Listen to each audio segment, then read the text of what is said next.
Important point to no.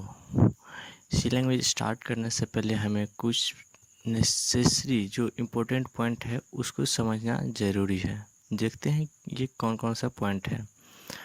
What is program, programme क्या है, ये EXE फाइल क्या है, what is source file, source file क्या है, व्हाट इज कंपाइलेशन, कंपाइलेशन क्या है, रन का मतलब क्या होता है। तो चलिए हम स्टार्ट करते हैं और जानते हैं कि इन सभी चीज़ों का क्या मतलब है और क्या होता है। तो हेलो फ्रेंड्स, मैं गौतम आपको स्वागत करता हूँ the dot point YouTube channel में। तो चलिए हम स्टार्ट करते हैं। पहला है program, a certain order of computer instructions through which we can get desired information और solution is known as computer program. एक सर्टेन ऑर्डर यानी कि अगर हम कोई काम करते हैं तो सबसे पहले एक प्लान बनाते हैं कि पहले काम ये करना है, उसके बाद दूसरा काम करना है, उसके बाद तीसरा काम करना है। तो उसमें जो पहला, दूसरा और तीसरा हुआ वो एक सर्टेन ऑर्डर हुआ, और जो काम हुआ जिसमें हम कोई करना है, किसी काम को कंप्लीट करने के लिए कि ये काम करना है, उसके बाद दूसरा काम करना है, तो वो काम हुआ इंस्ट्रक्शंस। तो वो इंस्ट्रक्शंस, वो सर्टेन ऑर्डर ऑफ इंस्ट्रक्शंस जिसके द्वारा हम इंफॉर्मेशन और सॉल्यूशन उस प्रोग्राम का प्राप्त कर सकते हैं, वो कंप्यूटर प्रोग्राम कहलाता है। उसके बाद है सोर्स फाइल। सोर्स फाइल क्या है? To know the computer we write a file in a certain order in the form of code in programming language. That file is known as source file. यानी कि computer को समझने के लिए हम एक सर्टेन ऑर्डर में एक फ़ाइल लिखते हैं जो प्रोग्रामिंग में एक कोड के फॉर्म में होता है। उस फाइल को, उस लिखे गए फाइल को ही सोर्स फाइल कहा जाता है। अगला है कंपाइल यानी कि compiler. Compiler convert high level language. Compiler high level language को कन्वर्ट करता है, यानी कि कोड और source file to machine level language code to know the CPU, यानी कि CPU हमारे सिस्टम के जो CPU है उसको समझने के लिए जो सोर्स फाइल है उसको मशीन लेवल लैंग्वेज में कन्वर्ट करता है, वही कंपाइलेशन और कहलाता है। फिर है EXE फाइल यानी कि executable file. After the compilation of source file a new file is created and that new file can read only CPU. That compiled file is called EXE file. यानी कि compilation के बाद ये source file को जो हम compile करते हैं वो कंपाइलेशन के बाद एक नया फाइल क्रिएट होता है जो कि उस फाइल को केवल हमारे सिस्टम के CPU ही रीड कर सकता है, समझ सकता है, क्योंकि उसका फॉर्मेट चेंज होता है। वो जो नया फाइल कंपाइलेशन के बाद बनता है वही EXE फाइल कहलाता है, यानी कि एग्जीक्यूटेबल फाइल कहलाता है। And to identify this file, EXE file add an extension with self.exe, यानी कि उस EXE फाइल को आइडेंटिफाई करने के लिए, जानने के लिए उसमें एक एक्सटेंशन ऐड होता है। एक्सटेंशन के साथ वो एक फाइल बनता है जो एक्सटेंशन .exe होता है। ये रन क्या है? यानी कि to know the result of written program we run on EXE file, यानी कि वो जो EXE फाइल क्रिएट होता है, बनता है, उस पर हम लोग प्रोसेस करते हैं। वो लिखे गए प्रोग्राम को जो हम रिजल्ट प्राप्त करना चाहते हैं उसको प्रोसेस करने के लिए जो हम EXE फाइल पे प्रोसेस करते हैं वही रन कहलाता है।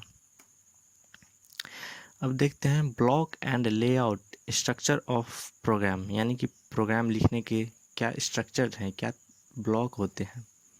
जैसे 3, 4, 5 ब्लॉक हैं, सेक्शंस हैं, जैसे documentation section, link section, global declaration section, main function section, सब प्रोग्राम फंक्शंस ये क्या होता है देखते हैं। डॉक्यूमेंटेशन सेक्शन यानी कि कमेंट अबाउट द प्रोग्राम। यहाँ पे हम एक यानी कि प्रोग्राम को आइडेंटिफाई करने के लिए, समझने के लिए एक छोटे से जैसे टिप्पणी होता है किसी चीज़ का, वो डिक्लेयर करते हैं एक कमेंट की तरह कि ये किस पर्पस के लिए, किस काम के लिए ये प्रोग्राम लिखा जा रहा है या लिखा हुआ है। उसके बाद है लिंक सेक्शन।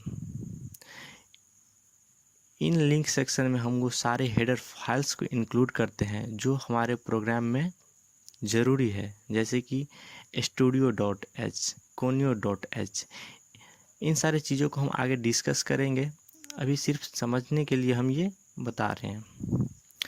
फिर उसके बाद आता है ग्लोबल डिक्लेरेशन सेक्शन, यानी कि यहाँ पे वो चीज़ें, वो वेरिएबल, वो कांस्टेंट डिक्लेयर किया जाता है जिसको हम आगे प्रोग्राम में यूज करना चाहते हैं। और ये जब यहाँ पे जो भी वेरिएबल या कांस्टेंट डिक्लेयर होगा उसको हम डायरेक्ट प्रोग्राम में कहीं भी यूज कर सकते हैं। उसके बाद है मेन फंक्शंस। फ्रेंड्स, ये मेन फंक्शंस बहुत ही इम्पोर्टेंट है सी प्रोग्राम में, इनका होना बहुत ही ज़रूरी है, क्योंकि जब एग्जीक्यूशन स्टार्ट होता है तो प्रोग्राम कंट्रोल मेन फंक्शन को ही प्रोग्राम में सबसे पहले सर्च करता है। उसके बाद वो मेन फंक्शन में करली ब्रैकेट, जो आप देख रहे होंगे, करली ब्रैकेट, फंक्शंस ऑफ बॉडी, ये सब है, उसको हम आगे डिस्कस करेंगे। मेन फंक्शंस क्या होता है, क्यों ज़रूरी है, वो आगे हम लोग डिस्कस करेंगे। उसके बाद है सब प्रोग्राम फंक्शन सेक्शन। देखिए, मेन फंक्शन का होना प्रोग्राम में बहुत ही ज़रूरी तो है ही, लेकिन उसके अलावा भी प्रोग्राम में हम यूजर, यानी कि यूजर जो प्रोग्राम लिख रहा है उसके अकॉर्डिंग भी और भी फंक्शंस हो सकते हैं। बहुत सारे फंक्शंस वो अपने अकॉर्डिंग, अपने नीड के अकॉर्डिंग क्रिएट कर सकते हैं। देखते हैं मेन फंक्शंस। जैसा कि हमने पहले भी कहा, ये इम्पोर्टेंट पार्ट है सी प्रोग्राम का। Whenever compile a program, the compiler first search for main function. जब भी कंपाइल करता है प्रोग्राम को तो सबसे पहले मेन फंक्शंस को ही वो ढूंढता है। All codes are written in under middle bracket. अब देख रहे होंगे मिडिल ब्रैकेट रेड कलर में जो है वो एक दो है, एक जिसे करली ब्रैकेट और ओपनिंग पैरेंथेसिस भी कहते हैं, और सबसे लास्ट में है क्लोजिंग पैरेंथेसिस। इन दोनों पैरेंथेसिस के बीच में ही सारे प्रोग्राम, सारे कोड्स लिखे जाते हैं। End of all statement with semicolon. और जितने भी सारे स्टेटमेंट्स होते हैं इसके अंदर, यानी कि बॉडी के पार्ट में जितने भी स्टेटमेंट होते हैं वो एक सेमीकोलन के साथ एंड होता है। जैसे डिक्लेरेशन पार्ट, एग्जीक्यूटेबल पार्ट। अब ये डिक्लेरेशन पार्ट और एग्जीक्यूटेबल पार्ट क्या है? डिक्लेरेशन पार्ट, देखिए सी प्रोग्राम में बहुत सारे फंक्शंस जैसे एरे, वेरिएबल, कांस्टेंट यूज होते हैं, उन सभी को यहीं पे डिक्लेरेशन पार्ट में डिक्लेयर किया जाता है, ताकि जब सी प्रोग्राम एग्जीक्यूट स्टार्ट करें तो उसके लिए यहाँ डिक्लेयर होता है, उसके लिए मेमोरी में एक जगह बना देता है जिसका उपयोग हम बाद में नेसेसरी यानी आवश्यकता के अनुसार कर सकते हैं। उसके बाद है एग्जीक्यूटेबल पार्ट, यानी कि हम जो भी कोड लिखते हैं, जो भी सॉल्यूशन और इन्फॉर्मेशन प्राप्त करना चाहते हैं, वो सारे के सारे कोड इसी एग्जीक्यूटेबल पार्ट में लिखे जाते हैं। तो फ्रेंड्स, आप सभी को ये समझ में आ गया होगा। अगर आ गया होगा तो हमारे यूट्यूब चैनल को शेयर, लाइक एंड सब्सक्राइब करना ना भूलें। Thank you. मिलते हैं फिर अगली वीडियो में, तब तक के लिए थैंक यू।